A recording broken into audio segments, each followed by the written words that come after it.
quand je vis au Togo, je dois avoir la satisfaction de certains besoins. L'eau, l'électricité, la santé, l'éducation, Internet, quoi, comme on dit. Oh yeah. Donc ça, des besoins sociaux, pour que on ne dise pas que depuis 63, Salut à tous, j'espère que vous allez super bien. David Dosset, oui, le nom qui retentisse tous dans la lutte contre la mauvaise gouvernance, fort de la partie, tout. Bon, et tout ce qu'on peut dire, quoi, de l'anti-pouvoir, oui, reçu dans l'émission Club de la presse. Il nous fait des bonnes analyses, vraiment. Moi, j'apprécie les analyses politiques qu'il a fait. C'est intelligent, c'est vraiment un professeur. Donc, je ne vais pas garder ça pour moi seul. Je vais vous laisser suivre l'émission tout entière. Et les gars, n'oubliez pas de vous abonner, liker la vidéo. Abonnez-vous. Si vous ne l'avez pas encore fait, n'oubliez pas d'activer la cloche de notification. Alors, on suit tous ensemble. L'analyse que vous faites alors de ces élections? Encore une fois, le Togo aura démontré son incapacité à organiser des élections selon les normes et les standards internationaux en termes d'élections démocratiques, d'élections transparentes. Et encore une fois, je ne pense pas que la vérité des urnes ait prévalu au terme de ces élections. Je n'en veux pour preuve que tout ce que nous avons vu sur les réseaux sociaux qui démontre que malheureusement, ce sont des pratiques répréhensibles qui d'ailleurs, je pense que sous d'autres cieux, dans un pays normal, auraient motivé des actions en justice. Donc ce sont des pratiques répréhensibles que nous avons constatées, mais qui, au Togo, semblent ne pas déranger l'autorité. Et je crois que c'est cela qui explique en grande partie aussi le fait qu'une grosse partie de l'électorat ait décidé de ne pas se bouger et préféré de vaquer à d'autres occupations plutôt que d'aller encore participer à des élections organisées dans de telles conditions. Et je crois que c'est triste, c'est déplorable, surtout quand on sort d'une élection dans un pays comme le Sénégal, où on a vu l'engouement populaire autour des vertus de la démocratie, un pays où on a vu les citoyens vraiment s'intéresser à la chose politique, parce qu'il faut s'intéresser à la chose politique, il faut participer à la vie de la nation, quand, bien sûr, l'État a mis en place les mécanismes pour que les citoyens participent à la vie de la nation et contribuent au développement de la société. Donc le Togo est encore très loin de ces standards et c'est bien dommage. Il va falloir vraiment réfléchir à l'état de notre nation et essayer d'apporter des solutions pour que, de nouveau, le citoyen puisse s'investir, s'engager, comprendre qu'il a le droit et le devoir de participer à la vie de la société, au développement de la communauté. Et c'est ainsi qu'on bâtit des nations civilisées, des nations prospères. Professeur, vous reprochez concrètement quoi au processus? Écoutez, le processus, il ne répond pas aux normes. Je prends peut-être le processus par rapport à certains aspects. C'était une élection législative, donc le découpage électoral joue un rôle particulièrement important. Et je pense que nous avons tous suivi les discussions qu'il y a eu justement par rapport au découpage électoral, qu'il est inéquitable dans notre pays. Et sachez que la société civile, à travers le Front citoyen Togo-Dougou et d'autres organisations, la société civile a même introduit un recours au niveau de la Cour suprême, pour ce qui concerne justement la notion du découpage électoral. Nous avions également introduit un recours au niveau de la CNDH. La CNDH avait répondu. Et la CNDH avait même adressé une note au gouvernement pour dire, écoutez, la société civile a fait des constats. Quand on analyse, il est évident qu'il y a des choses qui sont assez troublantes. Peut-être qu'il serait intéressant de revoir cet aspect. Je pense que l'État n'a jamais répondu. En second lieu, comme je le disais, nous avons écrit à la Cour suprême, nous n'avons jamais eu de réponse.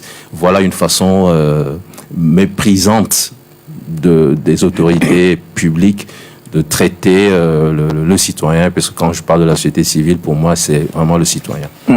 Alors, ce n'est qu'un aspect, hein. Voilà. Je parle du découpage, mais il y a tellement d'autres aspects.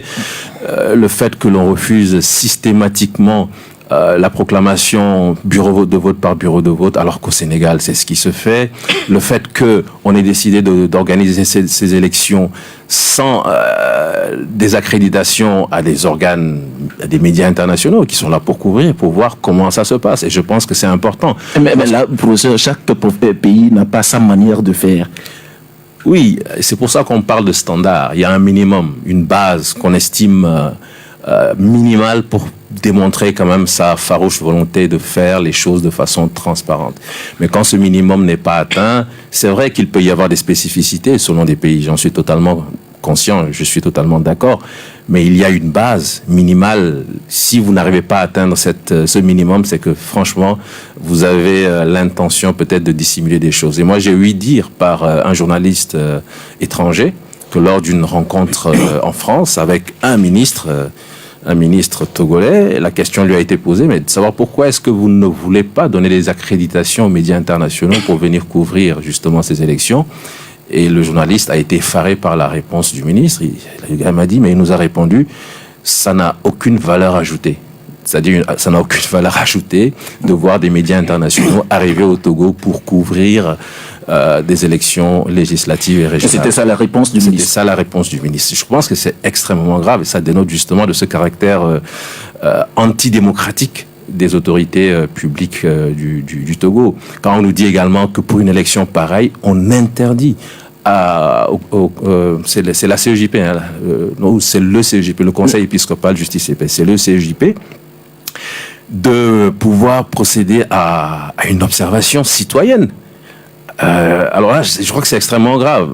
Je ne suis pas catholique, je respecte l'Église catholique, mais je pense que l'Église catholique devrait, une fois pour toutes, mettre fin à cette... je ne sais pas quel terme, quel qualificatif utiliser, mais c'est comme s'il y avait une accusation grave à l'endroit de l'Église catholique. Je ne sais plus quels sont les motifs qui ont été évoqués cette fois-ci pour interdire ou pour empêcher que l'Église puisse... Oui, on parlait de la source de financement. Donc c'est la même raison qui avait prévalu il y a 4 ou 5 ans, et je pense que c'est extrêmement grave. Ça veut dire que soit l'Église fait du blanchiment d'argent, soit l'Église est soutenue par des groupements mafieux, mais c'est très suspicieux comme motif, et je pense que l'Église ne peut plus se taire sur ce genre d'accusation. Il faut clarifier cette situation, ça fait 2 fois que cela se produit, donc autant fermer les églises. Si les églises du Togo, les églises catholiques, sont financées par des organisations qui sont mafieuses, qui sont criminelles, autant fermer les églises. Mais je ne comprends pas, voilà. Mais on comprend très bien que c'est fait à dessein. Il y a un processus qui est mis en branle,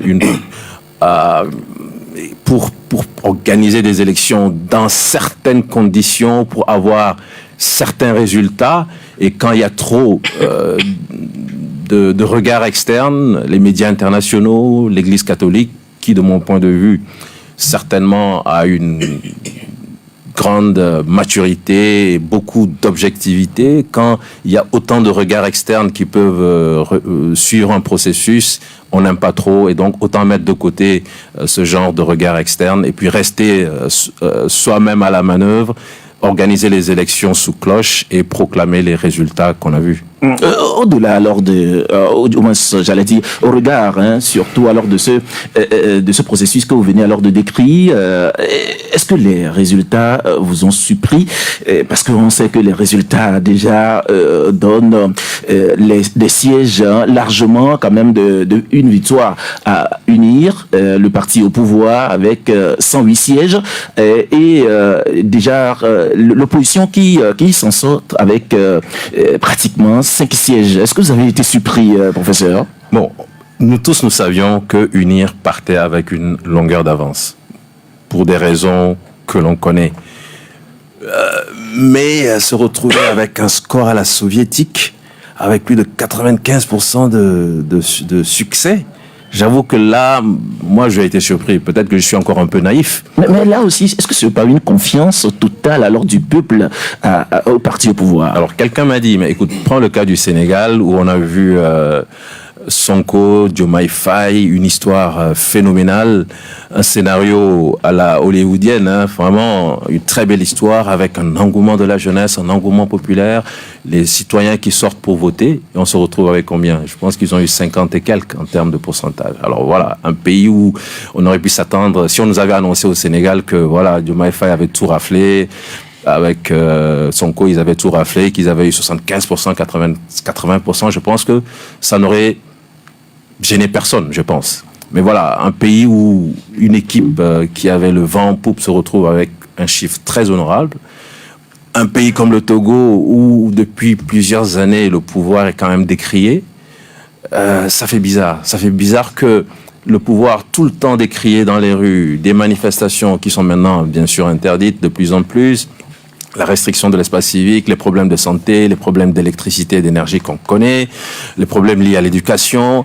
Un pays où ça va vraiment mal, alors qu'on se retrouve avec des chiffres aussi importants. Donc bon, voilà, peut-être qu'il aurait été mieux d'arranger les chiffres, je suis désolé de le dire, mais de se retrouver avec quelque chose, bon, qui soit beaucoup plus proche de la réalité, et même si vous voulez encore revendiquer la victoire, que cela puisse passer. Bien sûr, si c'est fait dans l'optique d'avoir cette majorité absolue, je comprends qu'on ait poussé le bouchon aussi loin. Mais c'est sûr que le chiffre, il interroge. On n'arrive pas à comprendre. Est-ce qu'il y a du paradoxe par rapport, c'est surtout... C'est paradoxal. À ce que vit surtout la population. C'est paradoxal. Ambroise, paradoxal. Bondro, vous venez alors d'écouter, professeur, et si vous avez soit une analyse ou une question à poser. Bon, d'abord, je salue le professeur qui fait de son mieux dans un pays où tout est verrouillé. Et vous constatez que nous, on ne va pas se fatiguer. Hein. Ah non, on ne va pas se fatiguer. Parce que nous sommes là pour le combat. Pour la justice, la vérité et la liberté. Et ça, personne ne peut nous l'enlever. Et chacun a son degré, a son ardeur, a sa manière de combattre. C'est pourquoi quand des fois les gens nous disent qu'il faut quitter le journal de combat, je ris. Je ris parce qu'on n'a pas encore quitté le combat. Non seulement l'injustice est criarde, vous imaginez que nous sommes dans le noir pratiquement tous les jours, et c'est inédit au Togo actuellement. Au même moment, on n'a pas de carburant. Et c'est nous qui avions le plus cher, le gaz le plus cher dans la sous-région. Et donc, tout ce que le professeur dit est cohérent avec la réalité que nous vivons, tant politiquement qu'économiquement que socialement. Et il a touché un point très important, c'est le volet des observations électorales par les catholiques. Moi, je ne voudrais même pas aller... Mais ce qu'il a dit est pertinent dans ce sens qu'on reproche quoi au juste aux catholiques qui observent. L'analyse que moi j'ai faite il y a de cela quelques semaines, j'ai compris que ce que la Senko a fait en RDC par le passé, qui avait voulu créer des ennuis sur les résultats réels qui sont sortis des urnes, c'est ça que nos amis qui sont ici sont en train de craindre. Parce que ces gens-là, quand ils vont commencer par observer, ils risquent d'avoir des compilations différentes de la fraude que nous aurons à faire. Moi, je vais droit au but. Et donc, qu'est-ce qu'il faut faire? Ils savent que les catholiques, tout comme les protestants, c'est les fidèles qui cotisent. Il y en a qui sont prêts à donner 10 millions pour observer les élections. Un seul individu, chez les catholiques, que ce soit au niveau des protestants. Et donc, c'est des arguties, c'est des raisons fallacieuses, bidons, que les gens trouvent pour pouvoir empêcher les gens d'observer des élections dans un contexte dit démocratique, dans un pays démocratique, dans une république. Sauf que malheureusement, nous ne sommes plus dans une république, encore moins dans une démocratie. Et donc, tout ce qu'il dit, c'est vrai qu'on n'a pas le même ton, ils sont un peu plus calmes. Nous, on est oui, très modérés. Sauf que Dieu de la Bible même le dit, il y a des chauds et des froids. Mais on dit la même chose. Sauf que je dis que nous disons la même chose. Et son combat est virevoltant. Et tout le temps, c'est-à-dire qu'il ne se décourage jamais. Tu ne le suis pas. C'est un monsieur qui ne se décourage jamais, malgré qu'il est de cet acabit, de ce ton-là, il est toujours dans son combat perpétuellement et permanemment. D'accord. Et donc, le combat aujourd'hui, c'est quoi? C'est de faire en sorte que le Togolais se sente Togolais. Aujourd'hui, beaucoup de jeunes veulent quitter le Togo. Vérifiez, il faut vérifier. Ceux qui veulent aller au Brésil, même au Ghana, à côté, les gens veulent quitter le Togo. Je me dis, qu'est-ce que les dirigeants sont contents de diriger des gens c'est-à-dire un pays sans hommes? Même les animaux, quand ils entendent le bruit du tremblement de terre à 500 000 mètres de la profondeur, eux, ils entendent. Quand tu es dans un milieu, tu sens que les animaux, surtout les chiens, les moutons veulent courir là. Il faut les suivre immédiatement. Parce qu'il y a quelque chose qui vient du fond. Donc, nous sommes dans un contexte comme ça, où je me dis que, je me pose la question, nos enfants vont aller à l'examen avec quelle lumière ils vont apprendre. Les élèves du site technique qui sont dans les industriels, ils ont commencé l'examen. Je crois que c'est le lundi. Hein. Justement, c'est le lundi. Et ils ont commencé les travaux pratiques. C'est avec l'électricité. Ceux qui font le F2, c'est l'électricité. F3 électricité, F2 électronique. Les TI et le démarrage a pris même d'ailleurs de retard. Et merci, tu as suivi ça. À 7h, il n'y a pas le courant. Ils ont dû commencer à 10h. Je ne veux pas accuser le proviseur parce qu'il n'en a certainement pour rien. Parce qu'on suppose qu'on peut avoir un groupe électrogène. Mais le lycée est grand. Avec toutes ces machines, j'imagine, ce doit être le ministère. Ce n'est pas Coco qui va refuser d'acheter. Peut-être que c'est des imprévus. Maintenant, il va falloir qu'il change de stratégie. Achète un grand groupe qui puisse alimenter tout ça. Et donc, c'est ce que nous vivons. Moi, ça fait longtemps que je n'ai plus suivi le journal. D'accord, tu l'avais dit. Tu vois, merci beaucoup. Et donc, je vais finir en disant que... rapidement. Nous sommes en train de finir... On est en train de finir comme ça, physiquement, psychologiquement, moralement et mentalement, avec ce que nous avons comme régime. D'accord. Teko ? Alors, merci. Vous savez, je l'ai dit en début d'émission, ça fait quand même 8 semaines que je n'ai plus participé au Club de la Presse pour des raisons que j'avais évoquées. Et de loin, j'avais suivi un peu tout le processus et tout ce qui va avec, comme commentaire, bien naturellement. Mais vous savez, moi personnellement, j'estime que si vous n'avez peut-être rien à cacher, ouvrez le jeu. Voyez-vous, moi je m'étonne qu'au XXIe siècle, qu'on n'accrédite pas des médias dans le cadre d'une élection, qu'on refuse à une organisation quelconque qui n'est pas connue comme une organisation criminelle, qu'on lui interdise ou lui refuse l'observation. J'estime que ça ne reflète pas une certaine ouverture du jeu. Voyez-vous? Et c'est en cela que avant d'arriver dans ce studio, je lisais une déclaration de Monseigneur Bariga qui dit que la diversité d'opinion ne doit pas alimenter les conflits. Voyez-vous? Moi, je continue toujours pas croire en la qualité qui réside, ou du moins au génie qui réside en chaque Togolais, de pouvoir réussir à nous comprendre, même là où c'est difficile. Depuis que le processus a démarré, il y a eu beaucoup de choses qui ont été relevées. Au départ, les machines qui avaient eu assez de difficultés à inscrire les gens, on en avait fait cas dans ce studio. Mais quand vous voyez un peu le nombre de Togolais qui sont mobilisés pour aller voter le 29 avril dernier, on a quoi? On a un fichier de 4 millions d'électeurs, mais à peine 2 millions ont été votés. Mais ça voudra dire quelque part que les abstentionnistes ont gagné pratiquement. Alors que la population togolaise est estimée à plus de 8 millions. Normalement, on ne devrait même pas avoir 4 millions d'inscrits. Mais on avait 4 millions. Et sur les 4 millions, c'est seulement 2 millions qui sont allés voter. Ça voudrait dire qu'en réalité, parle d'un taux de participation de 61%. 61%, mais j'estime qu'on pouvait faire mieux. Et normalement, c'est des signaux qui doivent nous interpeller les uns les autres, à se demander, mais qu'est-ce qui ne va pas? Ou qu'est-ce qu'on peut encore corriger? Moi, j'étais un peu étonné la dernière fois, quand on refusait l'observation à l'église catholique. C'est vrai, la CENI avait donné ses raisons. Mais quand je vois des gens donner comme argument que l'église doit rester apolitique, l'église ne doit pas se mêler de la politique, mais on a vu juste après la proclamation des résultats, les mêmes politiques vont dans ces mêmes églises pour commander des messes, pour remercier l'Éternel pour cette victoire.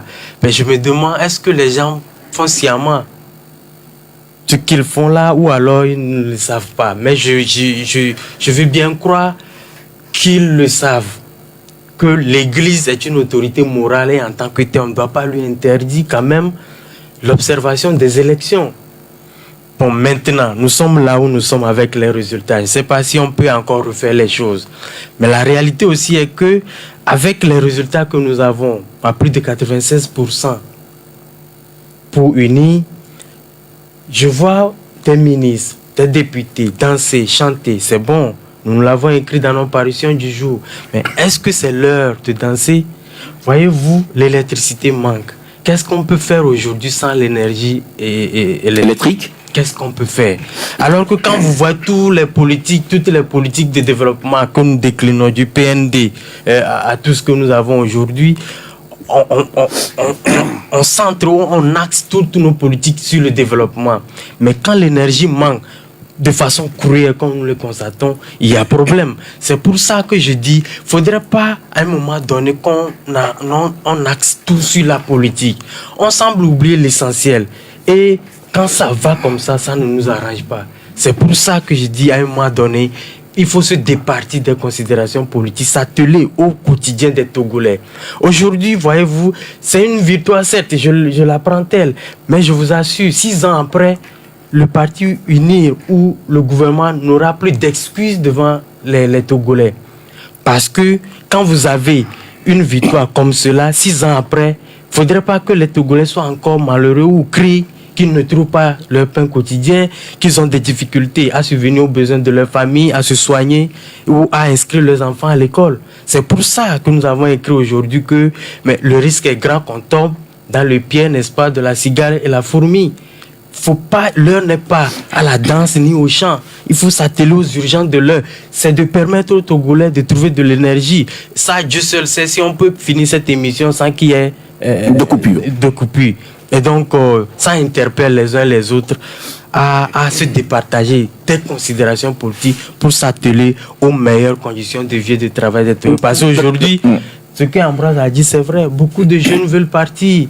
Vous discutez avec les jeunes dans les quartiers, ça ne sent pas bon. Et ça doit interpeller les dirigeants, les gouvernants à faire mieux. D'accord. Professeur, c'est vrai que l'une des conséquences de ces élections, c'est que nous avons vu un politique qui a jeté l'éponge. Je voudrais parler alors du président du NET, Diri Tama. Il a annoncé même d'ailleurs sa démission ou le fait qu'il veut alors se retirer alors de la scène politique alors du Togo. Et là même, il conseille aux jeunes de ne même plus s'aventurer ou de ne pas s'aventurer sur la scène politique. Alors, finalement, comment vous trouvez ça, sa proposition, enfin, sa décision? Je crois que sa décision, pour ce qui le concerne, lui, ça ne touche que sa personne. Et donc, je pense qu'il a le droit de dire ce qu'il veut pour ce qui le concerne, lui. Mais pour ce qui concerne l'appel aux jeunes, je pense que ce n'est pas bien parce que le Togo est dans une situation difficile et il n'y aura que les Togolais pour réparer ce pays malade. Alors si on demande aux jeunes de ne plus intervenir en politique, alors que dans tous les pays, justement, on s'appuie sur la jeunesse pour reconstruire, on s'appuie sur la jeunesse pour traiter, pour soigner, ça veut dire qu'on accepte le fait que le Togo soit indéfiniment malade. Et donc, c'est pour ça que je pense que lui, il peut prendre une décision pour ce qui le concerne, c'est son droit le plus absolu. Mais la jeunesse doit justement se relever, la jeunesse doit s'investir massivement pour apporter des solutions idoines à cette situation inqualifiable que nous sommes en train de vivre. Je vais juste renchérir sur ce que les deux co-débatteurs ont dit, Ambroise et Seteko, c'est ça? Oui, voilà. Justement. Mais écoutez... Le problème de l'énergie, ce qu'on est en train de vivre aujourd'hui, tout le monde sait l'intérêt géostratégique des ressources énergétiques dans le monde. Quand vous voyez parfois même des guerres livrées à des pays, c'est souvent en rapport avec le pétrole, avec l'énergie. Donc tout le monde sait qu'aucun pays ne peut se développer sans disposer d'une vraie politique énergétique, sans disposer de vraies ressources en termes d'énergie. Et donc, tout le reste, c'est du pipeau. Quand on vient nous vendre une politique émergente, c'était 2030 qu'on nous avait annoncé, je pense. On est proche de 2030 et personne ne voit cette émergence poindre son nez. Quand on nous vend un développement avec les conditions que nous sommes en train de vivre, on sait que malheureusement, c'est des illusions qu'on est en train de nous vendre. Et au-delà de cela, les problèmes, j'aime bien revenir sur la corruption parce que je trouve que c'est inqualifiable. Nous avons écouté le chef de l'État en 2012 annoncer que lorsque c'est le plus petit nombre qui accapare les ressources au détriment du plus grand nombre, c'est inacceptable, pardon. Et ça fait 11 années que le chef de l'État a fait cette déclaration. C'était en 2012. prenez les données mondiales sur la corruption au Togo en 2012.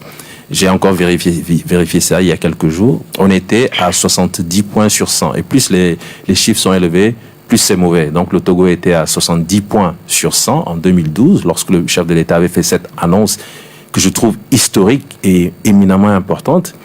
2023, les données mondiales, toujours sur la corruption au Togo, on est passé de 70 points à 69 points. On a fait une progression, si vous voulez, mais d'un seul petit point, après, soi-disant, 11 années de lutte contre la corruption. Vous prenez un pays comme le Bénin en 2023 était à 59 places devant le Togo. C'est inadmissible. Qu'est-ce qui peut différencier le Bénin du Togo en termes de lutte contre la corruption si ce n'est une vraie volonté de l'État pour mettre fin à certaines pratiques? Mais là aussi, professeur, est-ce que quand le chef de l'État déclarait cela, est-ce que ce n'est pas un appel aussi qu'il lançait à tous les Togolais pour que les Togolais l'aident à en finir avec ce fléau? Justement, nous on est là pour apporter notre contribution, pour mettre fin à ce genre de pratiques. Mais vous savez, vous êtes à la manœuvre, vous avez des responsabilités à prendre. Et donc, la première responsabilité revient justement à ceux qui sont à la manœuvre depuis 6 décennies au Togo. Et donc, voilà, c'est pour dire tout simplement que parfois il y a des effets d'annonce, il y a de belles choses qui sont déclarées, mais en pratique, sur le terrain, les efforts, on ne les voit pas, on ne les sent pas. Et donc, si vous avez un pays et que malheureusement, la corruption fait que les ressources de ce pays qui devraient servir aux services sociaux de base, les ressources qui devraient servir le développement, ces ressources malheureusement se retrouvent ailleurs, dans des paradis fiscaux, se retrouvent dans des maisons secondaires cachées sous terre. Ne soyez pas surpris qu'on ait des problèmes au niveau de la santé, au niveau de l'éducation, qu'on ait des problèmes pour assurer des besoins en énergie. Donc, c'est une situation où nous passons notre temps à dire la même chose et finalement, on nous dit, oui, vous dites la même chose, mais nous sommes adorés par le peuple et quand nous allons aux élections, nous avons 95% de succès. Professeur, nous allons nous intéresser à cet enjeu des législatives. On sait très bien que il y a une nouvelle constitution qui nous a basculé dans la 5e République, et puisque cette constitution a été promulguée le 6 mai dernier, vous parlez alors au niveau des organisations de la société civile, et hier même vous étiez en conférence de presse, vous parlez alors d'un coup d'état constitutionnel. Bien sûr, et sur des faits qui sont très très clair et cohérent. Nous avons une constitution. Je parle au présent parce que pour moi, c'est toujours la constitution de 1992, celle qui a été adoptée librement par le peuple au cours d'un référendum qui est de mise. Donc nous avons une constitution qui a été, je me répète, adoptée par référendum populaire. Et cette constitution dit clairement que le chef de l'État jure solennellement. Vous prenez l'article 64 de la Constitution, donc, le chef de l'État, le président de la République, jure solennellement devant Dieu et devant le peuple togolais de respecter et de défendre la Constitution que le peuple togolais s'est librement donnée. Et tout ce qui a suivi depuis le 25 mars, je crois, 2024, jusqu'à la promulgation le 6 mai, tout ce qui a suivi démontre à suffisance que le chef de l'État n'a pas respecté la Constitution. Le chef de l'État n'a pas défendu la Constitution. Le chef de l'État a entériné quelque chose d'illégal et d'illégitime qui a été initié par un groupe de députés. Soyons plus clairs.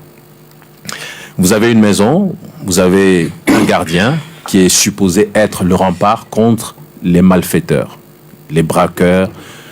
Et finalement, vous comprenez que le gardien de votre maison a décidé de s'associer aux malfaiteurs, s'associer aux braqueurs, pour venir nuire à votre domicile. Qu'est-ce que vous décidez de faire? Vous en tirez les conséquences. Et c'est ce que nous sommes en train de vivre aujourd'hui. Nous avons dit que c'est un coup d'État constitutionnel parce que, d'abord, le caractère totalement illégitime de la procédure.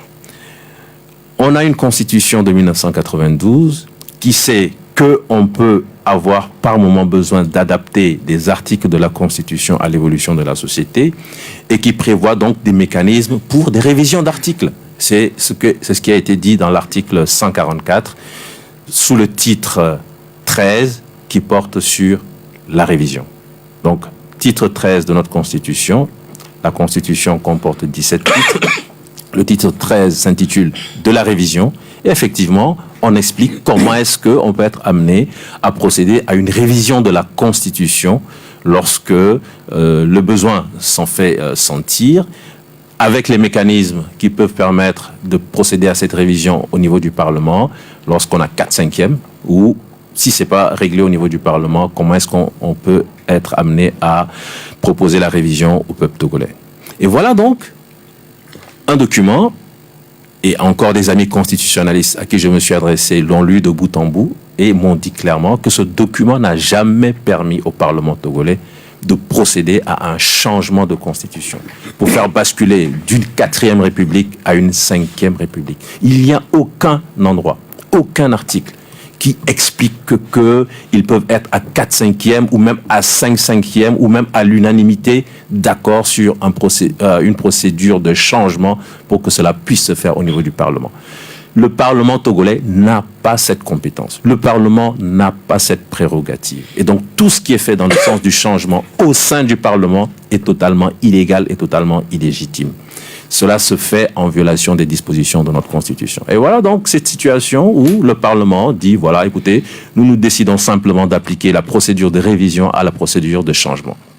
Puisque le document dit qu'il faut être 4/5e pour réviser, nous, on extrapole, on est 4/5e, on peut aller jusqu'à même le changement que nous allons imposer au peuple togolais. Et ce peuple, bon, il va se taire. Il est tellement occupé par les préoccupations quotidiennes pour sa survie.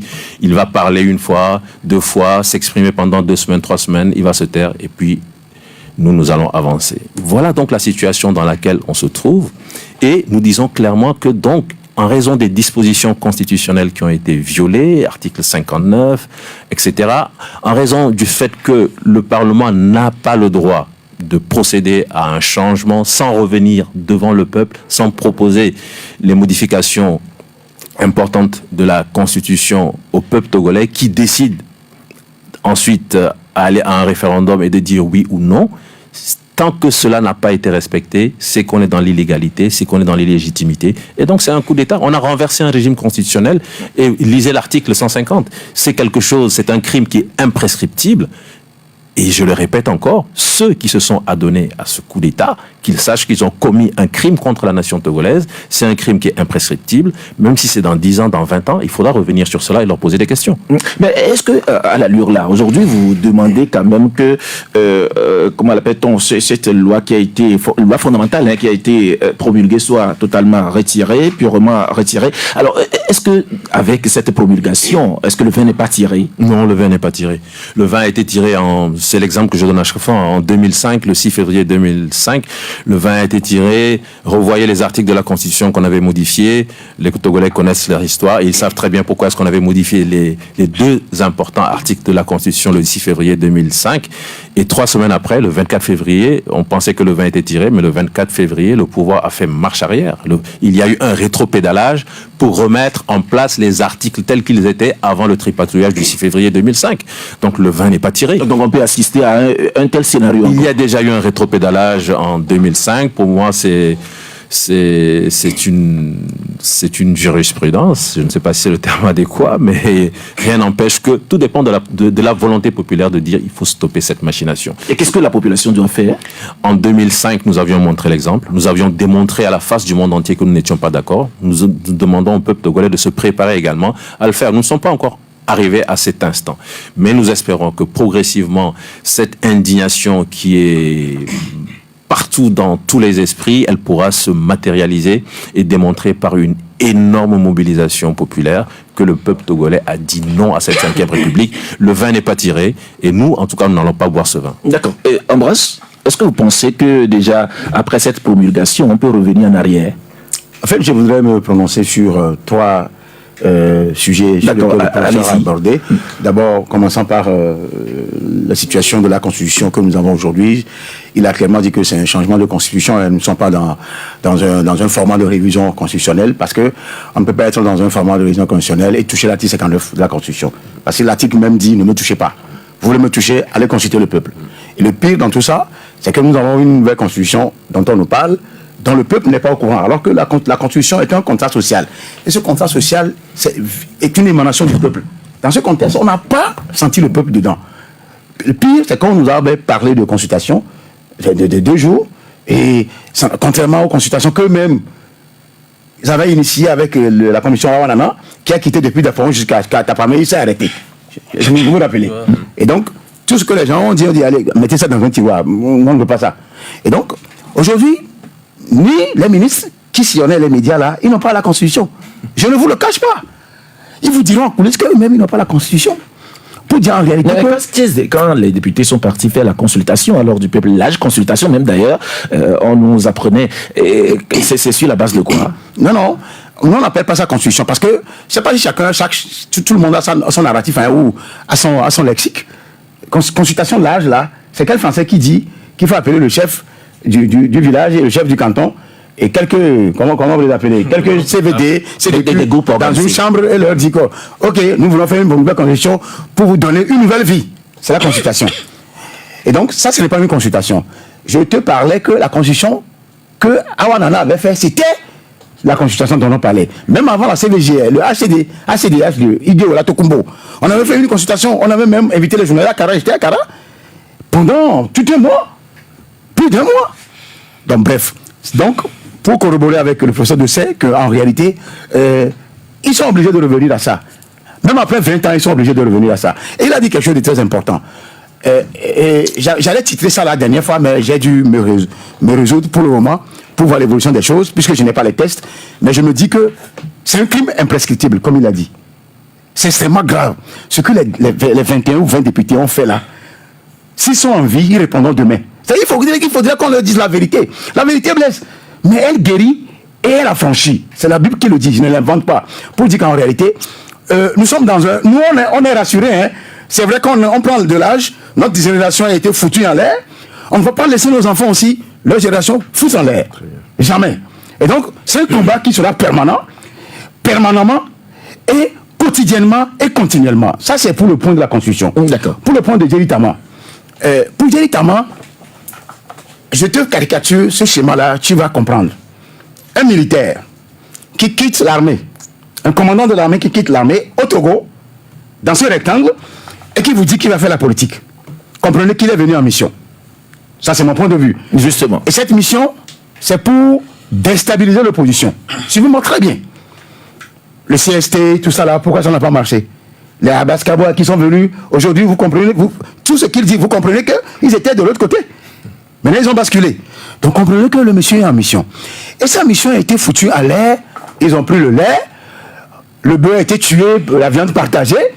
Le Fulani aussi a fui. Finalement, on n'a plus de bœuf, ni de lait, ni de viande. Qu'est-ce qu'il faut faire? Et maintenant, le pire pour lui, il est allé voter. Le Fulani est allé où? Non, le Fulani est allé dans la brousse, on ne l'a pas retrouvé. Et le pire dans tout ça, c'est que ils ont voté, mais il a retenu la langue. C'est un de nos confrères qui parlait, Ambroise, les 16 opposants et sur glace là. Et sur glace, tu comprends? Et sur glace, ils vont, il revient. Ils vont, il revient. Donc, ce qui fait que le monsieur, je l'aime bien quand même sur les réseaux sociaux, il est un peu fougueux. Hein. Très actif. Un monsieur très actif, très ambitieux, ne peut jamais abandonner la politique. Ça, je donne ma tête. Pour dire qu'en réalité, quand il dit, le professeur de ça dit, il dit à ces jeunes de ne pas faire la politique. Mais lui-même, il se maintient comme militant dans le net. Le net va se garder comme parti, ou bien le net va rejoindre la BAC unie. C'est la question que je me suis posée. Pour dire en réalité que Jerry Tama était venu en mission, sa mission est finie, mais il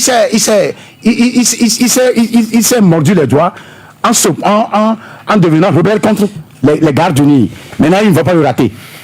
Tenez un bic, notez ça. Ils ne vont pas le rater. Et il sait qu'il ne peut plus aller maintenant à ceux qui l'adulaient. Il avait félicité Faure Gnassingbé pour avoir gagné en 2020. Tu te rappelles que c'est Faure Gnassingbé qui arrivait gagner? Vous vous rappelez? Et donc, ce monsieur, il est venu en mission, sa mission est finie. Maintenant, l'autre, c'est Kabara. C'est mon ami, il était assis la dernière fois ici. Lui, la manière dont il a soutenu la Constitution, soit on va lui trouver un poste de ministre délégué à la jeunesse. Comme au temps de Gilbert Atou. Est-ce que vous êtes dans le secret des dieux? Donc, pour finir avec la question de l'énergie, tu permets? Oui, rapidement. La question de l'énergie, le professeur de aussi a souligné que c'est des produits stratégiques. Vous savez, les frontières, dans le droit international, les frontières se définissent par la guerre. Est-ce que vous me suivez? Les frontières des États ont été toujours définies par la guerre. La Russie et l'Ukraine. Ça voudrait dire que nous sommes en train d'aller vers une autre frontière. Et maintenant, il y a deux éléments importants qui définissent aussi les frontières et qui amènent la guerre. C'est le carburant, un produit stratégique, et l'électricité. Vous n'avez pas les deux là. Vous risquez d'avoir soit une révolution à l'interne, ou soit des envahisseurs. Je n'invente rien, l'histoire est là. D'accord. Ok, merci Ambroise. Maroula, vous avez suivi vraiment le débat par rapport à la Constitution et également à ce retrait directement alors sur la scène politique. Disons que moi je sais que toute loi est évolutive, c'est-à-dire c'est au gré du contexte et de l'évolution même du monde. Et en tant que tel, il n'est pas interdit de toucher à la Constitution, sauf que c'est réglementé. Maintenant, dans le cas d'espèce, ce qu'on a constaté, c'est que c'est vrai que un projet de changement constitutionnel peut émaner des députés, et ça a été le cas, mais sauf que tout le processus n'a pas montré clairement que c'était un projet ou un processus participatif. Au début, beaucoup de Togolais se demandaient, mais est-ce qu'on pouvait quand même avoir l'ébauche de ce projet constitutionnel qui est en cours? Je me rappelle qu'il y a un député qui faisait partie de la commission des lois, et sur un média disait que mais les gens sont trop pressés, ils n'ont qu'à attendre un peu le temps de travailler, et lorsque ça va quitter la commission pour les plénières, ils seront au courant. Mais voici qu'aujourd'hui, nous avons dépassé l'étape de l'étude en commission. On a statué sur ça en plénière, on a voté, le chef de l'État a demandé une seconde relecture, après ça a été promulgué, et la loi dit clairement qu'après qu'une loi a été promulguée par le chef de l'État, automatiquement, elle sera publiée au journal officiel. Mais ça fait combien de jours déjà qu'on cherche cette nouvelle constitution au journal officiel, on n'en trouve pas. Et c'est ce qui m'intrigue personnellement. Vous voyez que je disais un peu tantôt il faut pas donner l'impression qu'on cache quelque chose. Parce que quand ça est comme ça, on va vous prêter des intentions. Même les intentions que vous n'avez pas, on va vous les prêter. Moi, j'estime que dans mon pays, il fera beau. Et j'en suis convaincu. Tout ce que nous disons, c'est des débats normaux entre des citoyens qui ont envie de voir leur pays se hisser, n'est-ce pas, au haut niveau. Quand on veut parler du Togo, au Azerbaïdjan, ou je ne sais pas, au Bangladesh, voilà, qu'on dise que le Togo est un pays où il fait bon vivre. Mais le dernier classement des Nations Unies sur le bonheur a classé le Togo en bas de l'échelle. En bas de l'échelle. Et ça, c'est les Nations Unies. Ce n'est pas, si c'est peut-être un pauvre journaliste qui a fait un travail comme ça, vous savez à peu près le sort qui lui serait réservé. Mais j'estime que en faisant les choses telles, on ne rend pas service à notre nation. Vous savez, les gouvernants, à mon humble avis, ont intérêt même à avoir une opposition assez forte. Ont intérêt à avoir une société civile très active, très remuante, et une presse, je dirais, critique. Mais la situation telle, la configuration qu'on a aujourd'hui, c'est que quoi? Vous voyez, à l'Assemblée nationale, sur 113 députés, on aura quoi? 5 issus de l'opposition. La balance est tellement déséquilibrée que M. Fabre, Mme Adjamagbo, M. Gogé et qui encore, ils feront ce qu'ils peuvent faire. Et Maître Apevon, ils feront ce qu'ils peuvent faire. Mais je me dis que la balance est tellement déséquilibrée que ça ne fera pas vraiment la beauté du débat parlementaire.